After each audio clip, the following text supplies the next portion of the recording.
And we welcome you all into Logan Stu Morrill Court here on the campus of Utah State University for Aggie basketball. Tonight, the Aggies taking on UC San Diego. Dave Fox along with Aggie Hall of Famer Gary Wilkinson. And Gary, this is an exciting time. 10-0. Every game they win is another addition to the record start. He had back-to-back 20-win seasons at Youngstown State before they hired him to take over this Aggie program. And we are underway. Aggies taking on the San Diego Tritons.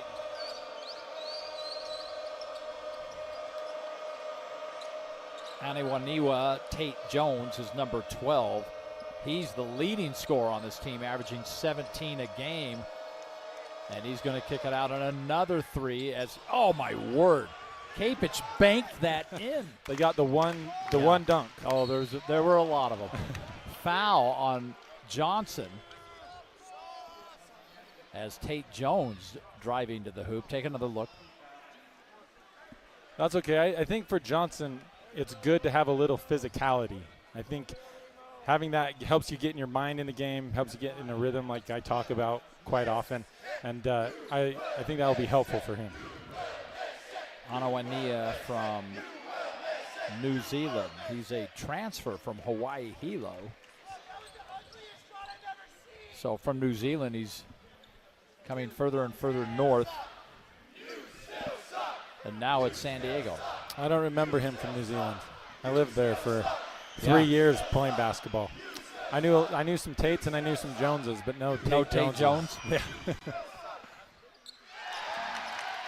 Recent shot from the beginning of the year to right now, and you can see the difference confidence makes in your shooting. Dayton Albury has also checked into the game for the Aggies. I think that's something the Aggies are going to continue to look to go to. I mean, that's the first time they've been able to score out of a half-court offense, since I can remember. Dexter Akano giving up his body for that one. And a little pass inside. There's going to be free throws coming for Tait-Jones as they tried to sneak that one in.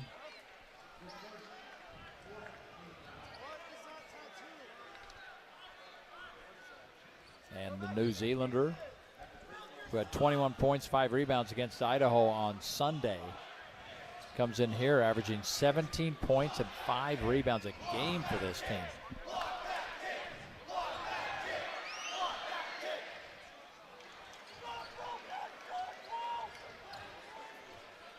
.74% free throw shooter hits the first. Yeah, he's got an unorthodox shot, but he finds a way. He really does. Gray. And Gray dish and the layup up and in for Tait-Jones. And the lead goes back to UC San Diego. They are on an 8-0 run. Well, they have done such a great job at being patient against that zone, of penetrating where they need to, and then being able to find their open shots in the zone. Boy, the Aggies is just a lid on that basket. When watching him, you can see that he has it in him to be able to get in the lane and do these type of things. It's just not been asked of him at this point. Tait-Jones with another layup. And then Isaac Johnson not starting the second half as he's on the bench. Albury, by the way, you mentioned him. He has a season high now of 12. His previous season high was 9 against Westminster earlier in the year. Shot clock down to 5. Akano, and his shot was blocked. And ahead, Gray is going to finish. Aggies tried to get back, and a quick timeout taken by Jared Calhoun. And I say that's one of Calhoun's superpowers, his ability to score out of inbounds plays. Yeah. He's so talented at that. Right back comes Tait-Jones. Aniwaniwa Tait-Jones has been really good for this team, as he now has 11. 2 of 8 on his 3-point field goals today. And Tait-Jones drives, and Martinez gets in his way there, but this time they're going to call the foul. I'm not sure they're going to call it on Martinez or Jordy. And it will be on Ian Martinez. So 3 fouls now for Martinez. You got to keep an eye on that. Yeah, I think if I was Calhoun, I'd get him out right with now. 12 minutes to play. Yeah. You definitely don't want him picking up his fourth.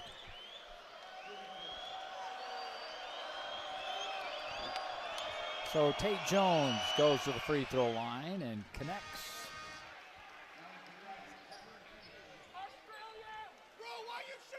Boy, the Aggies, after this game, talk about a tough stretch coming up. Sunday, they're at St. Mary's, and then they're off for Christmas. And then on December 28th, they open. I shouldn't say they open because they had that early season league play, but they go on the road and take on San Diego State. Oh, Anderson was trying to feed Templin, but that ball got tipped away. That was the right move.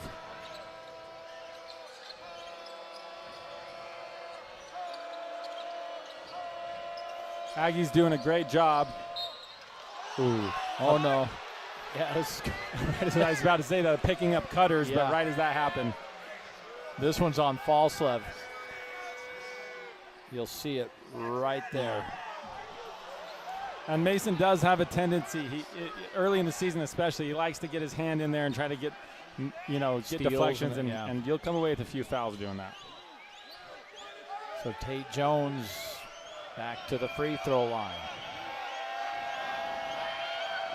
5 for 6 on his free throws tonight. All away. Akano, deep three. Oh, dear. That was a little off. Well, he was dropping those last games, so I think he's earned the right to just let him fly. Three-pointer the other way. Offensive rebound for Tait-Jones and a foul inside.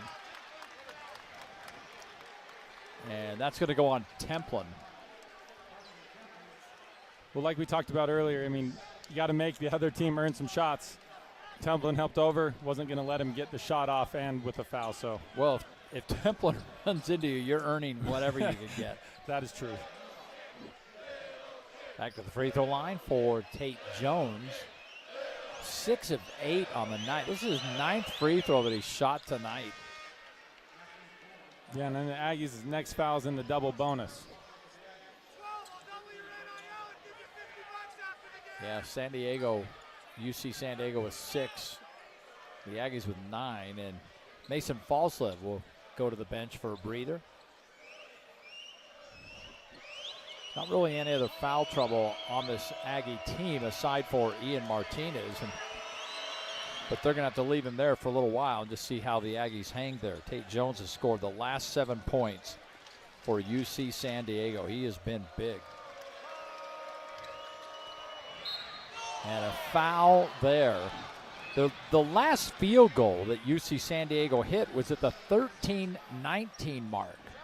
So it's been 5 minutes of game time. They've just been hitting free throws. Yeah, I mean, and that's the thing is they're putting pressure on the refs to make calls. And, credit to Tait-Jones. He just keeps coming, and the Aggies don't have an answer for him to keep off the free throw line. Yeah, he's living at the line now. This will be his 11th free throw attempt. So 9 of 11. And you're right, a very unorthodox shooting motion there.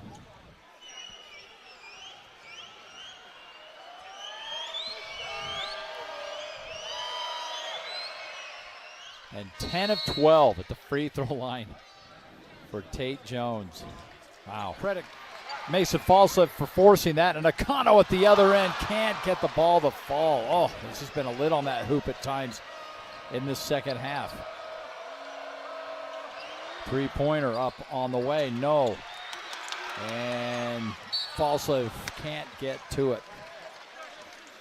That's a rare occasion when Mason can't get his hands on something.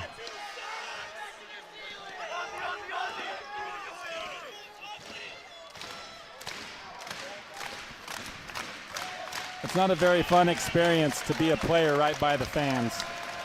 For the opposition, absolutely. They got a lot to say.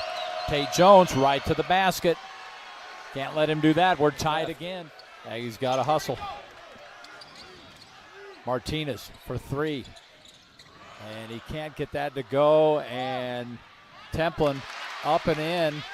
But there's not even a second left, and that's it. The Aggie streak is over. 10 straight wins, and it ends. And that's the thing. You don't play to have streaks. You play to win ball games, and, streaks are a byproduct of winning. and you're not going to win every game. You take a game like this from a very, very good team that played you very tough, and you learn from it. You become better, and you let that help you, motivate you to get into the postseason. Well, and at the end of the day, they're still 10-1. Right, right. You're right. And your point's taken on the streak thing. Right. Yeah, we put a lot into that. And if this were the NCAA tournament, you were on a 10-game win streak, your season would be over. Right. But right. they are still 10-1, and they have they started full-on league play. It was a really, really difficult matchup. This is a team that if they make the NCAA tournament, which I think they will be a 13 seed playing a 4, and it'd be an absolute nightmare. They got 5 guys on the floor that can pass, catch, shoot. They're old, they're experienced, and they got a lot of chemistry.